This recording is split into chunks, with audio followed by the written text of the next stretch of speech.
Hi there, Michael Bovey with Consumer Recovery Network, and I'm back with a video in our pros and cons series, and today we'll talk about bankruptcy. Now, I'm going to include Chapter 7 and Chapter 13, which are the two most common types of consumer personal bankruptcies. So first off, let me explain a little bit of the difference between the two for most of us. That's going to be the fact that Chapter 7 legally discharges your debt, wipes it out, okay? There's very little return to creditors in that situation. You have to qualify for a Chapter 7, and there's a means test for that, and it's state specific, and then the size of your household, all that can go into that factoring. And then there's also exempt assets that are state specific, things that you can keep without having to be concerned about liquidating, okay? So if you qualify for a 7, it's going to be, for the vast majority of us, better than a 13. A 13 is where you're basically in a forced repayment plan.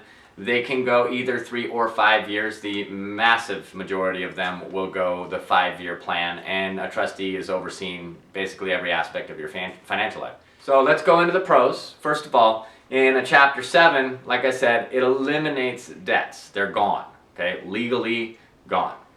And then Chapter 7 is also pretty quick. As far as all of the different mainstream debt relief options go, your average bankruptcy is going to see a discharge from filing to, it's over, in 90 days, or a little bit more. So that's quick compared to trying to settle debts over whatever period of time, months or years usually, and or consolidating your debt and repaying that over whatever period of time that takes. I mentioned this. Another pro is legal protection you get that from the courts. So let's say that you are being sued, or you were sued in a judgment against you, and now you're worried about your wages being garnished. As soon as you file bankruptcy, all that leaves, right? So the legal protection from the court is very meaningful in a lot of situations. You could stop a repossession of a vehicle. You could stop the foreclosure and get time to work things out. So it's very important. That legal protection, huge pro. Okay, in a Chapter 13, there's often enough going to be a savings element. Okay, so in Chapter 7, you discharge, you wipe out the debt, a lot of the times with paying 0 on the balances owed. Whereas in a 13, you're repaying some and sometimes all of the debt. But a lot of the times, you're actually able to save half, right? So if your income is X and steady, and your expenses are this, and there's only so much left over to work with at the end of that equation, then that's all creditors get. The trustee takes that money, whatever your payment is to the trustee each month, and splits it up equally amongst your creditors. And if you're on a 5-year plan, whatever you paid back over that 5 years is what you paid back, and the rest doesn't get paid. And that's also legally wiped out in a bankruptcy. So there is a pro to Chapter 13 in that savings element, okay? But be careful because of one of the cons. Now let's jump into those. Okay, first off, with bankruptcy is the credit hit, okay? It's not the nightmare that it's made out to be by a lot of folks, but it's very real. Your credit is damaged. In a Chapter 13, you can forget about any new financing options for the most part while you're enrolled in your 13 plan, right? For that full 5 years typically. And Chapter 7, it's going to stay on your credit report for 10 years. Chapter 13 stays on for 7 years, Chapter 7 for 10. In that 10 years, though, you will have access to financing to buy a home after 2 years. You will have access to financing to buy a car right after the Chapter 7, really, but better rates come a little bit after that, after a year or so. You'll have pre-approved credit cards in the mail within months of filing. So it's not like it's a death knell to your credit, but it is it's big enough to be a pause for whatever your financial goals are in the next 2 to 3 years. Usually I ask people during a consult what they're looking at, what their needs are, and school loans, don't forget about those, your own or ones you might co-sign for. Those are impacted for a few years too. Okay, so this is one of the cons of Chapter 13. They go 3 or 5 years.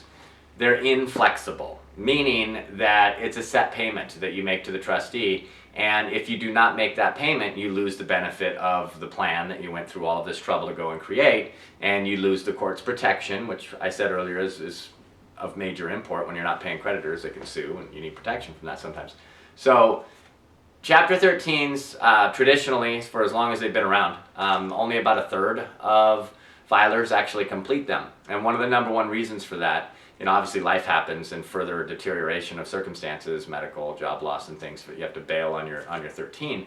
But without flexibility to adjust those payments, life could be a flat tire or a hot water tank, okay? The unexpected things can happen and you'll have to pull out of the 13. So that's one of the worst cons of Chapter 13. It has no application to Chapter 7.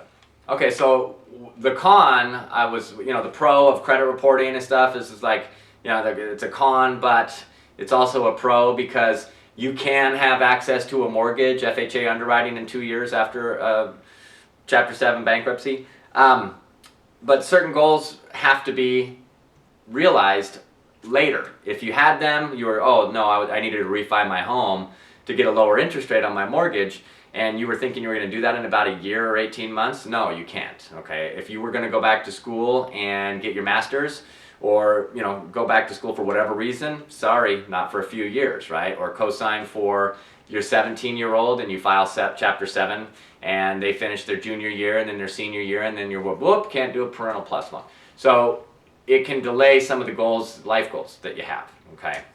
Okay, so the biggest con in a Chapter 7 is the forced liquidation of certain assets. This will not apply to everybody, okay? There's certain things that are protected, like your retirement accounts, your 401k, IRAs, things like that can't be touched usually. But there are things that can be touched, and again, going to the state-specific kind of thing, where perhaps your mortgage, let's say you have a $500,000 valued home and you owe $250,000 on it, and you live in California. You're over the allowable exemption to keep that home in a Chapter 7. In other words, a bankruptcy trustee can force liquidate certain assets, homes being probably the most common, why people avoid a Chapter 7, because they like the home, they don't want to move, they have the equity, they don't want to touch it. There's forced liquidation of an extra car or personal items, heirlooms, things like that. That matters to a lot of us. So it's definitely a con in Chapter 7.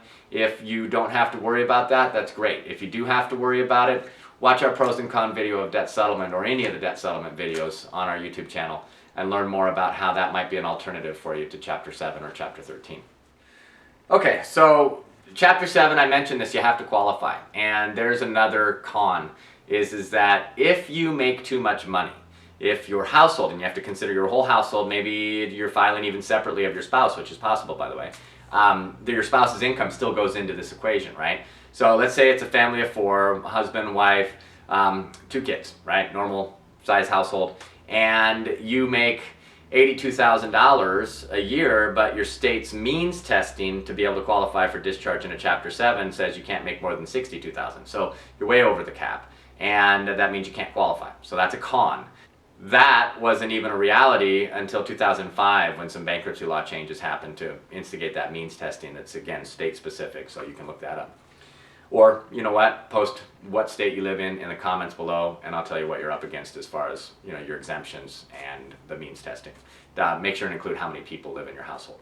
Probably another con for a lot of folks is that bankruptcy is a matter of public record. So you are going to have that in the public record pretty much forever, right? It stays on your credit report for what I told you earlier, different times for 7 and 13, but it's always in the public records.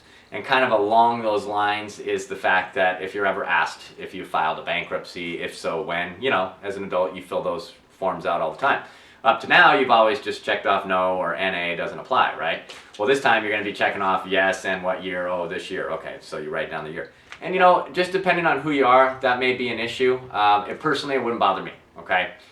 Okay, so I have a post up about how to find a bankruptcy attorney. I have a kind of a unique perspective after years and years of consulting with people, getting off the phone with them, telling them to go talk to a bankruptcy attorney, getting feedback about that. So click the link above me that leads you to an article that I wrote about looking for a bankruptcy attorney, things to look for and things to look out for, because not all attorneys are created equal, okay? Thanks for tuning in to our pros and cons series on bankruptcy. See you on the next video.